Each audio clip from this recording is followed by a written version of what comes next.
എൻ്റെ മലയാളം അമ്മ മലയാളം ചാനലിലേക്ക് എല്ലാ കൂട്ടുകാർക്കും സ്നേഹത്തോടെ സ്വാഗതം. ഈ ചാനൽ കൂട്ടുകാർക്ക് ഇഷ്ടമാകുന്നു എന്ന് കരുതുന്നു. ഈ ചാനൽ ആദ്യമായി കാണുന്ന കൂട്ടുകാർ ഈ ചാനൽ സബ്സ്ക്രൈബ് ചെയ്യണം. അതോടൊപ്പം നിങ്ങളുടെ കൂട്ടുകാർക്ക് ഇത് പങ്കുവെക്കുകയും വേണം. ഈ വീഡിയോ പൂർണ്ണമായും കണ്ടതിന് ശേഷം ഈ വീഡിയോയുമായി ബന്ധപ്പെട്ടുകൊണ്ടുള്ള കൂട്ടുകാരുടെ അഭിപ്രായങ്ങളും നിർദ്ദേശങ്ങളും കമൻറ്റ് ബോക്സിൽ രേഖപ്പെടുത്താനും മറക്കരുത്. മലയാളത്തിൽ എങ്ങനെയാണ് കത്ത് തയ്യാറാക്കേണ്ടത്? മലയാളത്തിൽ കത്തെഴുതുമ്പോൾ ഏതൊക്കെ കാര്യങ്ങളാണ് കൂട്ടുകാർ ശ്രദ്ധിക്കേണ്ടത്? പരീക്ഷയിൽ മുഴുവൻ മാർക്കും നേടാൻ കത്തെഴുതുമ്പോൾ എന്തൊക്കെയാണ് ഉൾപ്പെടുത്തേണ്ടത്? ഈ കാര്യങ്ങൾ വിശദമാക്കുന്ന ഒരു വീഡിയോ ആണ് ഇന്ന് ഈ ചാനലിലൂടെ കൂട്ടുകാർക്ക് പങ്കുവയ്ക്കുന്നത്. എല്ലാ കൂട്ടുകാർക്കും ഒരിക്കൽ കൂടി എൻ്റെ മലയാളം അമ്മ മലയാളം ചാനലിലേക്ക് സ്നേഹത്തോടെ സ്വാഗതം. ആശയവിനിമയത്തിന് ഉപയോഗിക്കുന്ന ഒരു മാധ്യമമാണ് കത്ത്. നൂറ്റാണ്ടുകളുടെ പഴക്കമുണ്ട് കത്തിൻ്റെ ചരിത്രത്തിന്. ഒരാൾ മറ്റൊരാൾക്കോ ഒരു സ്ഥാപനത്തിനോ അയക്കുന്ന ഒരു സന്ദേശമാണ് കത്ത്. നൂറ്റാണ്ടുകളുടെ പഴക്കമുണ്ട് കത്തിൻ്റെ ചരിത്രത്തിന്. ഇന്ന് കടലാസിലും ഇലക്ട്രോണിക് രൂപത്തിലും കത്തുകൾ നാം പരസ്പരം കൈമാറുന്നുണ്ട്. നൂറ്റാണ്ടുകളുടെ പഴക്കം കത്തെഴുത്തിന് വിവിധ ശൈലികൾ രൂപപ്പെടുത്തിയിട്ടുണ്ട്. ഓരോ രാജ്യങ്ങളിലും കത്തെഴുതുന്നതിൻ്റെ ശൈലിയിൽ ചില വ്യതിയാനങ്ങൾ കാണാൻ വേണ്ടി സാധിക്കും. സുഹൃത്തുക്കൾക്ക് അയക്കുന്ന കത്തിൻ്റെ ശൈലിയും സ്ഥാപന മേധാവികൾക്ക് അയക്കുന്ന കത്തിൻ്റെ ശൈലിയും തീർത്തും വ്യത്യസ്തമാണ്. പുതിയ കാലത്ത് കത്തെഴുതുക അത്രമേൽ ജനകീയമായ ഒരു കാര്യമല്ല. പ്രിയപ്പെട്ടവരുടെ കത്തുകൾക്കായി ദിവസങ്ങളോളം കാത്തിരുന്ന ഒരു തലമുറ ഇവിടെ ഉണ്ടായിരുന്നു. എന്നാൽ ഇന്ന് മൊബൈൽ ഫോണിൻ്റെ ഉപയോഗം സർവ്വസാധാരണമായതോടെ കത്തെഴുത്തും തപാൽ ഓഫീസും അന്യം നിന്നു പോയിരിക്കുന്നു. എങ്കിലും പരിമിതമായ രീതിയിൽ കത്തുകൾ നമുക്ക് ഇടയിലുണ്ട്. അതിലേറ്റവും പ്രധാനം ഔദ്യോഗിക കത്തുകൾ തന്നെയാണ്. മലയാളം പരീക്ഷയിൽ കത്ത് തയ്യാറാക്കുക എന്നൊരു ചോദ്യമുള്ളതുകൊണ്ട് പുതുതലമുറയ്ക്ക് എന്താണ് കത്ത്, എപ്രകാരമാണ് കത്തെഴുതേണ്ടത് എന്ന് പരിചയപ്പെടാൻ ഒരവസരം ലഭിക്കുന്നുണ്ട്. പരീക്ഷയിൽ മാർക്ക് ലഭിക്കാൻ വേണ്ടി മാത്രമാണ് കൂട്ടുകാർ കത്തെഴുതാറുള്ളത്. അതിനാൽ കത്തെഴുതുമ്പോൾ എന്തൊക്കെയാണ് നാം ശ്രദ്ധിക്കേണ്ടത്? എപ്രകാരം എഴുതിയാലാണ് പരീക്ഷയിൽ മുഴുവൻ മാർക്കും നേടാൻ കഴിയുക? അതറിഞ്ഞിരിക്കേണ്ടതുണ്ട് കൂട്ടുകാർ. കത്തിൻ്റെ ഘടനയ്ക്കും കത്തിൻ്റെ ഉള്ളടക്കത്തിനും ഏറെ പ്രാധാന്യമുണ്ട്. രണ്ടു തരം കത്തുകളാണ് മലയാള ഭാഷയിലുള്ളത്: ഔപചാരികം, അനൗപചാരികം. അല്ലെങ്കിൽ ഔദ്യോഗിക കത്തുകൾ, അനൗദ്യോഗിക കത്തുകൾ. പരീക്ഷയിൽ സാധാരണ വരാറുള്ളത് ഔദ്യോഗിക കത്തുകൾ തയ്യാറാക്കുക എന്ന രീതിയിലാണ്. അതിനാൽ തന്നെ ഇന്ന് ഈ വീഡിയോയിലൂടെ എപ്രകാരമാണ് ഔദ്യോഗിക കത്തുകൾ തയ്യാറാക്കേണ്ടത് എന്നതാണ് വിശദമായി നാം പരിശോധിക്കുന്നത്. ശ്രദ്ധിച്ച് കൈകാര്യം ചെയ്താൽ മുഴുവൻ മാർക്കും നേടാൻ കഴിയുന്ന ഒരു വിഭാഗമാണ് കത്ത് തയ്യാറാക്കുക. കത്തിൻ്റെ ഘടന, ഉള്ളടക്കം, ഈ രണ്ട് വിഭാഗങ്ങൾക്കാണ് ഏറ്റവും പ്രാധാന്യം. പരീക്ഷയിൽ 5 മാർക്കാണെങ്കിൽ 2 മാർക്ക് കത്തിൻ്റെ ഘടനയ്ക്കും 3 മാർക്ക് കത്തിൻ്റെ ഉള്ളടക്കത്തിനുമാണ്. അതുകൊണ്ട് കൂട്ടുകാർ കത്തിൻ്റെ ഘടനയും കത്തിൻ്റെ ഉള്ളടക്കവും കൃത്യമായി എങ്ങനെയാണ് എഴുതേണ്ടത് എന്ന് പഠിക്കേണ്ടതുണ്ട്. കത്തിൻ്റെ ഘടനയിൽ എന്തൊക്കെയാണ് ഉൾപ്പെടുത്തേണ്ടത്?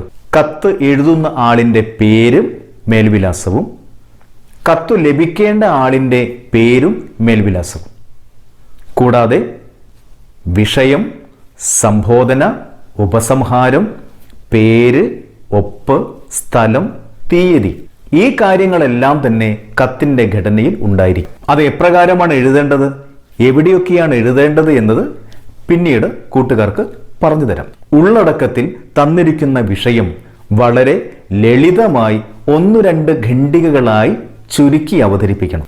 ഇത്രയുമാണ് ഒരു കത്തെഴുതുമ്പോൾ നാം ശ്രദ്ധിക്കേണ്ടത്. ഇംഗ്ലീഷിന്റെ സ്വാധീനം മലയാള ഭാഷയിൽ അത്രമേലുണ്ട്.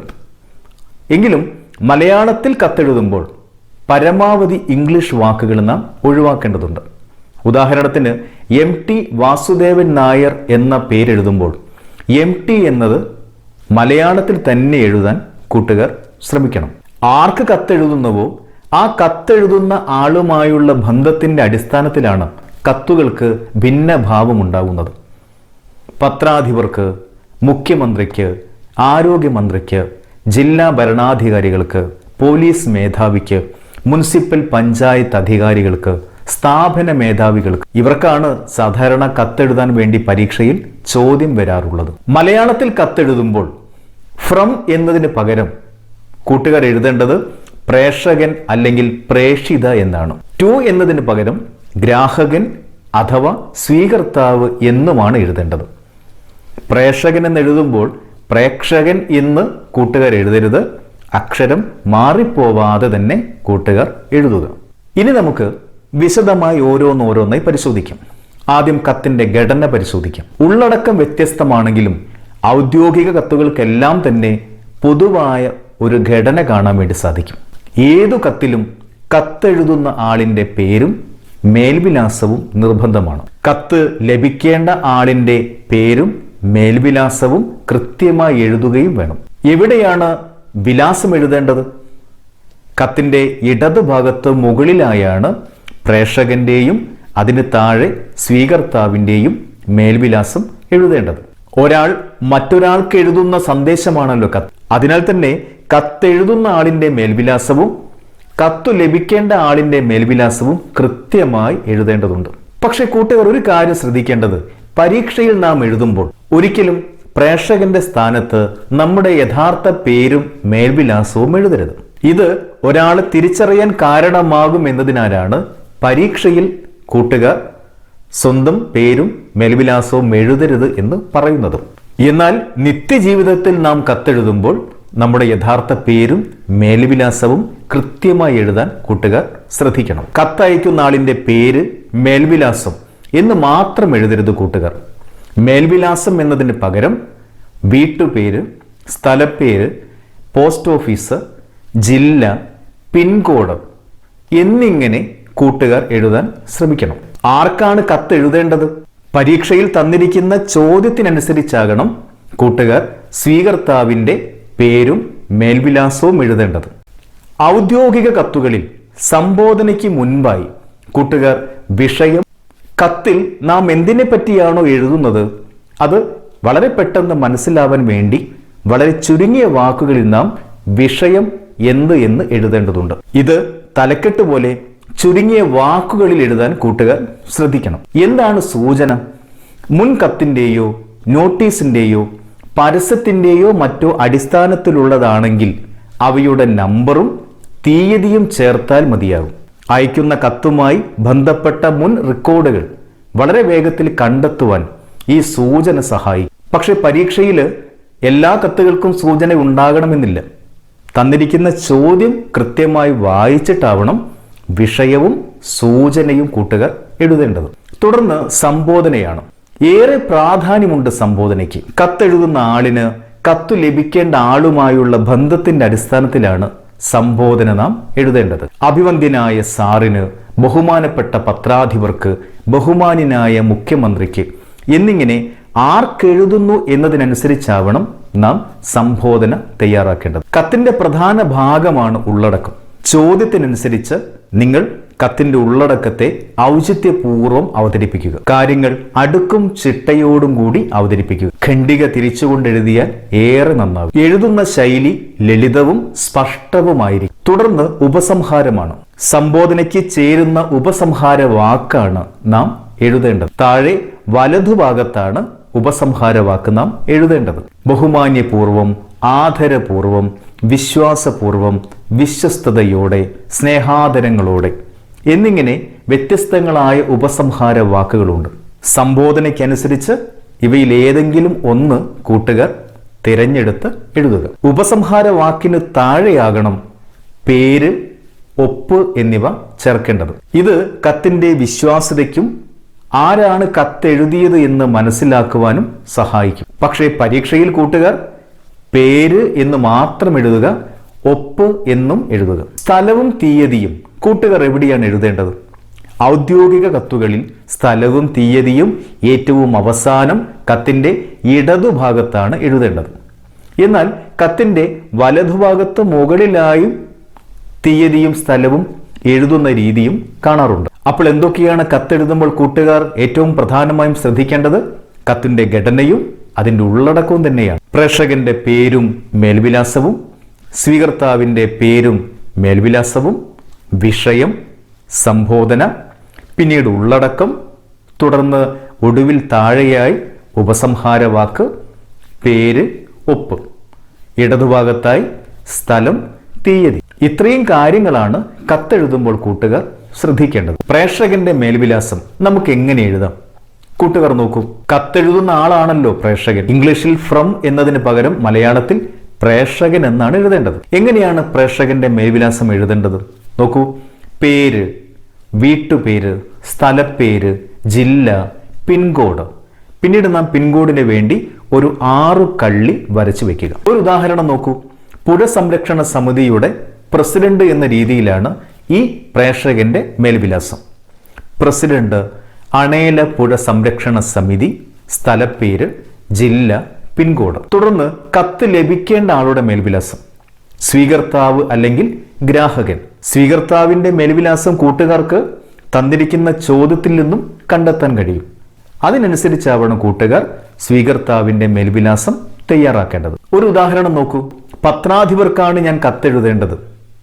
അപ്പോൾ ഇപ്രകാരമാണ് മേൽവിലാസം കൊടുക്കേണ്ടത്. പത്രാധിപർ, മലയാള മനോരമ, കോഴിക്കോട്, പിൻകോഡ്. മറ്റേത് എഡിഷനും കൂട്ടുകാർക്ക് തിരഞ്ഞെടുക്കാം. തുടർന്ന് വിഷയം, അതിന് താഴെ സംബോധന. ഉള്ളടക്കം കൂട്ടുകാർ ഖണ്ഡിക തിരിച്ചുകൊണ്ട് തന്നെ എഴുതണം.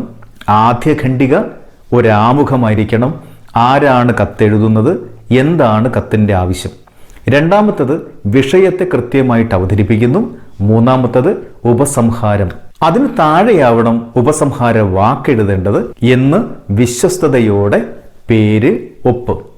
ഇടതുഭാഗത്തായി സ്ഥലം, തീയതി. ഈ കാര്യങ്ങളാണ് ഒരു കത്തെഴുതുമ്പോൾ കൂട്ടുകാർ ശ്രദ്ധിക്കേണ്ടത്. ഇനി നമുക്ക് ഒരു കത്തെഴുതാം. നോക്കൂ, ഇതാണ് ചോദ്യം. വിദ്യാർത്ഥികൾക്കിടയിൽ വർദ്ധിച്ചു വരുന്ന ലഹരി വസ്തുക്കളോടുള്ള ഭ്രമത്തെ അടിസ്ഥാനമാക്കി ഒരു ലേഖന പരമ്പര തയ്യാറാക്കാൻ ആവശ്യപ്പെട്ടുകൊണ്ട് പ്രമുഖ പത്രത്തിലേക്ക് ഒരു കത്ത് തയ്യാറാക്കുക. ഇതാണ് ചോദ്യം. ഈ ചോദ്യത്തെ അടിസ്ഥാനമാക്കി നമുക്കൊരു കത്ത് തയ്യാറാക്കാം. ആദ്യം നമുക്ക് പ്രേക്ഷകൻ വേണം. കത്ത് എഴുതുന്ന ആളിന്റെ മേൽവിലാസം എഴുതേണ്ടതുണ്ട്. ഇതാണ് മേൽവിലാസം. നോക്കൂ, പ്രേക്ഷകൻ, പേര്, വിദ്യാലയത്തിന്റെ പേര്, സ്ഥലപ്പേര്, ജില്ല, പിൻകോഡ്. ഇത്രയും എഴുതി കഴിഞ്ഞാൽ പ്രേക്ഷകന്റെ മേൽവിലാസം പൂർണ്ണമായി. ഇനി നമുക്ക് സ്വീകർത്താവിന്റെ മേൽവിലാസമാണ് വേണ്ടത്. നോക്കൂ, പത്രാധിപർ, മലയാള മനോരമ, കോഴിക്കോട്, പിൻകോഡ്. ഇത്രയും എഴുതി കഴിഞ്ഞാൽ ഒരു പത്രാധിപർക്കുള്ള മേൽവിലാസമായി. തുടർന്ന് വിഷയം എഴുതണം. അതിനുശേഷമാവണം സംബോധന. എന്താണ് വിഷയം? നോക്കൂ, ലഹരിക്കടിമപ്പെടുന്ന പുതുതലമുറ. ഒരു തലക്കെട്ട് പോലെ ചുരുങ്ങിയ വാക്കുകൾ കൊണ്ടാണ് ഈ വിഷയത്തെ അവതരിപ്പിച്ചിട്ടുള്ളത്. തുടർന്ന് സംബോധനയാണ് ബഹുമാനപ്പെട്ട സർ. ഇനി നമുക്ക് ഉള്ളടക്കം എഴുതണം. ഖണ്ഡിക തിരിച്ചുകൊണ്ട് എഴുതണം. ആദ്യ ഖണ്ഡിക, ആമുഖം, പിന്നീട് വിഷയാവതരണം, തുടർന്ന് ഉപസംഹാരം. കോഴിക്കോട് ജില്ലയിലെ പ്രമുഖ വിദ്യാഭ്യാസ സ്ഥാപനമായ കൊയിലാണ്ടി ബോയ്സ് ഹൈസ്കൂൾ 10ാം ക്ലാസ് വിദ്യാർത്ഥിയാണ് ഞാൻ. ആദ്യം നമ്മൾ പരിചയപ്പെടുത്തേണ്ടതുണ്ട്. വിദ്യാർത്ഥികൾക്കിടയിൽ വർദ്ധിച്ചു വരുന്ന ലഹരി വസ്തുക്കളോടുള്ള ആസക്തി മുൻനിർത്തി വഴിതെറ്റുന്ന പുതുതലമുറ എന്ന വിഷയത്തിൽ ഒരു വാർത്താ പരമ്പര തയ്യാറാക്കണമെന്ന് അഭ്യർത്ഥിക്കുവാനാണ് ഞാൻ ഈ കത്ത് എഴുതുന്നത്. ഇതാണ് ആമുഖമായിട്ട് എഴുതുന്നത്. പുകവലി, മദ്യം, മയക്കുമരുന്ന് എന്നീ ലഹരി വസ്തുക്കൾക്ക് വിദ്യാർത്ഥികൾ അടിമയാകുന്ന ഒരവസ്ഥ ഇന്ന് വളരെ ഏറെ വർദ്ധിച്ചിരിക്കുന്നു. പണ്ടൊക്കെ കോളേജ് വിദ്യാർത്ഥികളിൽ മാത്രം കണ്ടിരുന്ന ഈ പ്രവണത ഇന്ന് +2 ഹൈസ്കൂൾ വിദ്യാർത്ഥികളിലും പടർന്നു പിടിച്ചിരിക്കുന്നു. ഒരു രാഷ്ട്രത്തിന്റെ സമ്പത്തായ വിദ്യാർത്ഥികൾ ഈ രീതിയിൽ നശിച്ചു പോകുന്നത് ഏറെ സങ്കടകരമാണ്. ഇത് 1-2 സ്കൂളുകളുടെ കഥയല്ല, മറിച്ച് കേരളത്തിൽ മുഴുക്കെ ഇത് പടർന്നു പിടിച്ചിരിക്കുന്നു എന്നാണ് അറിയാൻ സാധിച്ചത്. അതുകൊണ്ട് തന്നെ ഇക്കാര്യത്തെപ്പറ്റി വേണ്ടത്ര അന്വേഷണം നടത്തി താങ്കളുടെ പത്രത്തിൽ ഒരു ലേഖന പരമ്പര പ്രസിദ്ധീകരിക്കുകയാണെങ്കിൽ അത് കേരള മനസ്സാക്ഷിയെ ഉണർത്താൻ വളരെയേറെ സഹായകരമായി തീരും എന്ന് കാര്യത്തിൽ യാതൊരു സംശയവുമില്ല. സാമൂഹിക പ്രതിബദ്ധതയുള്ള പത്രാധിപൻ എന്ന നിലയിൽ ഈ അഭ്യർത്ഥന ഏറ്റെടുത്ത് ഉടൻ തന്നെ ആവശ്യമായ ഒരു വാർത്താ പരമ്പര തയ്യാറാക്കുമെന്ന് പ്രതീക്ഷിച്ചുകൊണ്ട് ഈ കത്ത് ചുരുക്കുന്നു എന്ന് വിശ്വസ്തയോടെ പേര്, ഒപ്പ്. ഇടതുഭാഗത്തായി സ്ഥലം, തീയതി. ഇത്രയുമാണ് ഈ കത്ത് തയ്യാറാക്കുമ്പോൾ കൂട്ടുകാർ ഉൾപ്പെടുത്തേണ്ടത്. ഇപ്പോൾ നാം പരിചയപ്പെട്ട ഈ കത്തിന്റെ ഘടനയും ഉള്ളടക്കവും കൂട്ടുകാർ ഒരിക്കൽ കൂടി നോക്കൂ. ഇപ്രകാരമാണ്: പ്രേക്ഷകൻ, പേര്, വിദ്യാലയത്തിന്റെ പേര്, സ്ഥലപ്പേര്, ജില്ല, പിൻകോഡ്. സ്വീകർത്താവ് പത്രാധിപർ, മലയാള മനോരമ, കോഴിക്കോട്, പിൻകോഡ്. തുടർന്ന് വിഷയം നാം എഴുതി, ലഹരിക്കടിമപ്പെടുന്ന പുതുതലമുറ. തുടർന്ന് സംബോധനയാണ്, ബഹുമാനപ്പെട്ട സാർ. തുടർന്ന് ആമുഖമാണ്. കോഴിക്കോട് ജില്ലയിലെ പ്രമുഖ വിദ്യാഭ്യാസ സ്ഥാപനമായ കൊയിലാണ്ടി ബോയ്സ് ഹൈസ്കൂൾ 10ാം ക്ലാസ് വിദ്യാർത്ഥിയാണ് ഞാൻ. വിദ്യാർത്ഥികൾക്കിടയിൽ വർദ്ധിച്ചു വരുന്ന ലഹരി വസ്തുക്കളോടുള്ള ആസക്തി മുൻനിർത്തി വഴിതെറ്റുന്ന പുതുതലമുറ എന്ന വിഷയത്തിൽ ഒരു വാർത്താ പരമ്പര തയ്യാറാക്കണമെന്ന് അഭ്യർത്ഥിക്കുവാനാണ് ഈ കത്ത് എഴുതുന്നത്. ഇതാണ് ഒന്നാമത്തെ ആമുഖ ഖണ്ഡിക. തുടർന്ന് രണ്ടാമത്തെ ഖണ്ഡിക നോക്കൂ. ആ വിഷയത്തെ അവതരിപ്പിക്കുന്നു. പുകവലി, മദ്യം, മയക്കുമരുന്ന് എന്നീ ലഹരി വസ്തുക്കൾക്ക് വിദ്യാർത്ഥികൾക്ക് അടിമയാകുന്ന ഒരവസ്ഥ ഇന്ന് വളരെയേറെ വർദ്ധിച്ചിരിക്കുന്നു. പണ്ടൊക്കെ കോളേജ് വിദ്യാർത്ഥികളിൽ മാത്രം കണ്ടിരുന്ന ഈ പ്രവണത ഇന്ന് +2 ഹൈസ്കൂൾ വിദ്യാർത്ഥികളിലും പടർന്നു പിടിച്ചിരിക്കുന്നു. ഒരു രാഷ്ട്രത്തിന്റെ സമ്പത്തായ വിദ്യാർത്ഥികൾ ഈ രീതിയിൽ നശിച്ചു പോകുന്നത് സങ്കടകരമാണ്. ഇത് 1-2 സ്കൂളുകളുടെ കഥയല്ല, മറിച്ച് കേരളത്തിൽ മുഴുക്കെ ഇത് പടർന്നു പിടിച്ചിരിക്കുന്നു എന്നാണ് അറിയാൻ കഴിഞ്ഞത്. അതുകൊണ്ട് തന്നെ ഇക്കാര്യത്തെപ്പറ്റി വേണ്ടത്ര അന്വേഷണം നടത്തി താങ്കളുടെ പത്രത്തിൽ ഒരു ലേഖന പരമ്പര പ്രസിദ്ധീകരിക്കുകയാണെങ്കിൽ അത് കേരള മനസ്സാക്ഷി ഉണർത്താൻ വളരെയേറെ സഹായകരമായി തീരും എന്ന കാര്യത്തിൽ സംശയമില്ല. ഇനി മൂന്നാമത്തെ പാരഗ്രാഫ് നോക്കൂ. സാമൂഹിക പ്രതിബദ്ധതയുള്ള ഒരു പത്രാധിപൻ എന്ന നിലയിൽ താങ്കൾ ഈ അഭ്യർത്ഥന ഏറ്റെടുത്ത് ഉടൻ തന്നെ ആവശ്യമായൊരു വാർത്താ പരമ്പര തയ്യാറാക്കുമെന്ന് പ്രതീക്ഷിച്ചുകൊണ്ട് കത്ത് ചുരുക്കുന്നു. അതിന് താഴെയാണ് ഉപസംഹാരവാക്ക് എന്ന് വിശ്വസ്തയോടെ. അതിന് താഴെ വലതുഭാഗത്തായി ഒപ്പ്, പേര്, ഇടതുഭാഗത്ത് സ്ഥലം, തീയതി. ഇങ്ങനെയാണ് കൂട്ടുകാർ. പരീക്ഷയിൽ സാധാരണ പത്രാധിപർക്ക് മാത്രമല്ല കത്തെഴുതാൻ വേണ്ടി ചോദ്യം വരാറ്. വകുപ്പ് മന്ത്രിമാർക്കും സ്ഥാപന മേധാവികൾക്കും കത്തെഴുതാൻ ചോദിക്കാറുണ്ട്. അതുകൊണ്ട് ചില സ്വീകർത്താക്കളുടെ മേൽവിലാസം കൂട്ടുകാർക്കായി പങ്കുവെക്കുന്നു.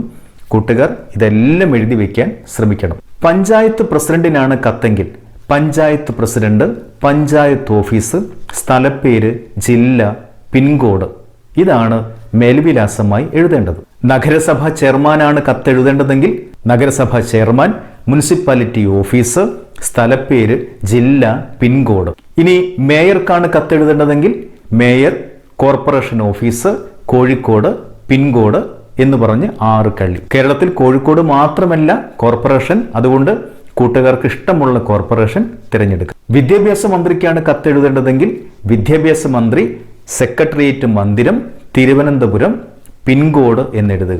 ആരോഗ്യമന്ത്രിയാണെങ്കിൽ ആരോഗ്യമന്ത്രി, സെക്രട്ടേറിയറ്റ് മന്ദിരം, തിരുവനന്തപുരം, പിൻകോഡ് എന്നും എഴുതുക.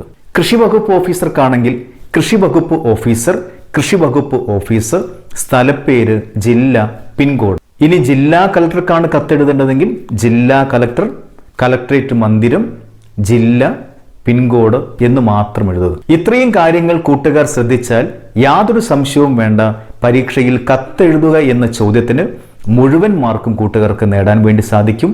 ആ രീതിയിലാണ് ഇന്നത്തെ വീഡിയോ കൂട്ടുകാർക്ക് തയ്യാറാക്കിയിട്ടുള്ളത്. ഇന്നത്തെ വീഡിയോ കൂട്ടുകാർക്ക് ഇഷ്ടപ്പെട്ടിരിക്കുമെന്ന് കരുതുന്നു. കൂടാതെ കഴിഞ്ഞ പരീക്ഷകളിൽ വന്നിട്ടുള്ള കത്തെഴുത്ത് വിഭാഗത്തിലെ ചോദ്യങ്ങളിൽ ഏറ്റവും പ്രധാനപ്പെട്ട 30-ലധികം ചോദ്യങ്ങളും ഈ വീഡിയോയുടെ തുടർച്ചയായി നൽകിയിട്ടുണ്ട്. അതും കൂട്ടുകാർ കാണണം. ആ ചോദ്യങ്ങളെല്ലാം കൂട്ടുകാർ എഴുതി പരിശീലിക്കുകയും വേണം. എല്ലാ കൂട്ടുകാർക്കും ഇന്നത്തെ വീഡിയോ ഇഷ്ടപ്പെട്ടിരിക്കുന്നു കരുതുന്നു. ഇന്നത്തെ വീഡിയോ പൂർണ്ണമായും കണ്ട കൂട്ടുകാർ നിങ്ങളുടെ വിലയേറിയ അഭിപ്രായങ്ങളും നിർദ്ദേശങ്ങളും കമന്റ് ബോക്സിൽ രേഖപ്പെടുത്തണം. ഒപ്പം നിങ്ങളുടെ കൂട്ടുകാർക്ക് ഈ വീഡിയോ പങ്കുവെക്കണം. സബ്സ്ക്രൈബ് ചെയ്യാത്ത കൂട്ടുകാർ ഈ ചാനൽ സബ്സ്ക്രൈബ് ചെയ്യാനും മറക്കരുത്. മറ്റൊരു വീഡിയോയുമായി നമുക്ക് വീണ്ടും കാണാം. അതുവരെ എല്ലാ കൂട്ടുകാർക്കും സ്നേഹത്തോടെ നന്ദി, നമസ്കാരം.